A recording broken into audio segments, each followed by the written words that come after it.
Venezuela में हमले करने के बाद अमेरिका ने वहां के राष्ट्रपति निकोलस मादुरो और उनकी पत्नी को पकड़ लिया है और वेनेजुएला से बाहर ले जाया गया है। इसका ऐलान खुद अमेरिकी राष्ट्रपति डोनाल्ड ट्रंप ने किया। आपको बता दें कि अमेरिका साल 2020 से ही मादुरो के पीछे पड़ा है। साल 2020 में यूएस ने मादुरो पर $15 मिलियन का इनाम घोषित कर दिया था। सवाल है कि आखिर मादुरो है कौन, अमेरिका उनके पीछे क्यों पड़ा है। बता दें कि निकोलस मादुरो का जन्म 1962 में हुआ था। मादुरो कभी बस ड्राइवर का काम करते थे और वहीं की ट्रांसपोर्ट ट्रेड यूनियन के सदस्य थे। मादुरो के पिता भी ट्रेड यूनियन लीडर थे। मादुरो का दावा है कि उनके दादा दादी यहूदी थे, लेकिन मादुरो खुद को भारत में सत्य साईं बाबा का अनुयायी मानते थे।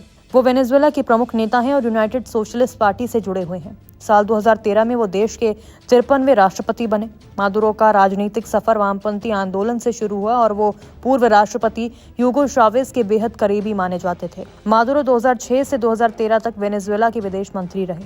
इसके बाद 2012 में उन्हें उपराष्ट्रपति चुना गया।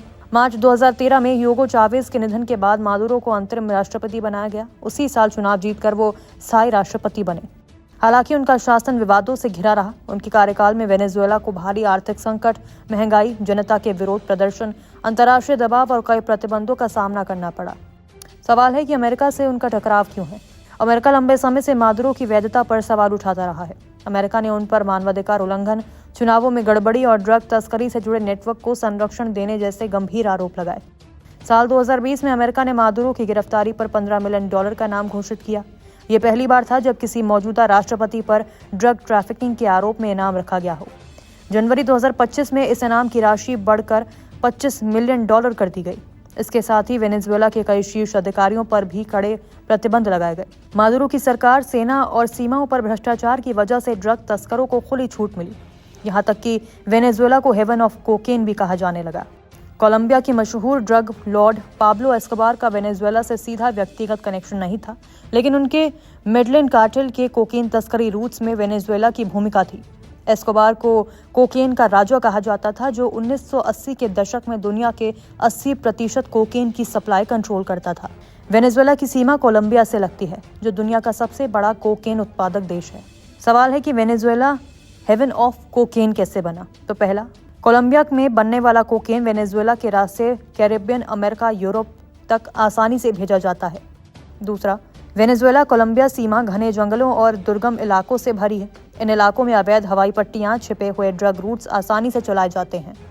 तीसरा, अमेरिकी एजेंसियों का आरोप है कि सेना, पुलिस, कुछ शीर्ष अधिकारी ड्रग तस्करी नेटवर्क से जुड़े रहे हैं। इसी संदर्भ में कार्टल्स ऑफ द सन्स शब्द सामने आया, जो कथित तौर पर सैन्य अधिकारियों के नेटवर्क को दर्शाता है।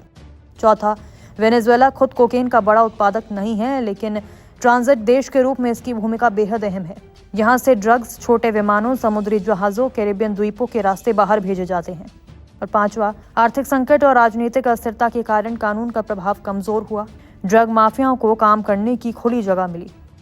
वेनेजुएला को हेवन ऑफ कोकेन इसलिए कहा जाता है क्योंकि ये कोकेन तस्करी के लिए एक सुरक्षित, सुविधाजनक और रणनीतिक ट्रांजिट पॉइंट बन गया है, ना कि इसलिए कि वहां सबसे ज्यादा कोकेन बनती है। 2013 में ह्यूगो चावेज की मौत के बाद मादुरो सत्ता में आए। उनके शासन में संस्थाएं कमजोर पड़ी, जवाबदेही लगभग खत्म हो गई, भ्रष्टाचार तेजी से बढ़ा। इसका फायदा ड्रग नेटवर्क्स ने उठाया। आरोप है कि सेना के लोग कोकेन की तस्करी को सुरक्षा देते हैं। एयरपोर्ट, पोर्ट और बॉर्डर सेना के कंट्रोल में होने से तस्करी आसान होती चली गई। अमेरिका ने मादुरो और कई अधिकारियों पर नार्को टेररिज्म, ड्रग तस्करी में साजिश के आरोप लगाए। नमस्कार, मैं हूं मानक गुप्ता। अगर आपको हमारा ये वीडियो पसंद आया हो तो इसे लाइक और शेयर जरूर करें। और हाँ, हमें सब्सक्राइब और फॉलो करना ना भूलें, ताकि आप देश और दुनिया की कोई खबर मिस ना करें। तो जुड़े रहिए हमारे साथ और देखते रहिए News 24।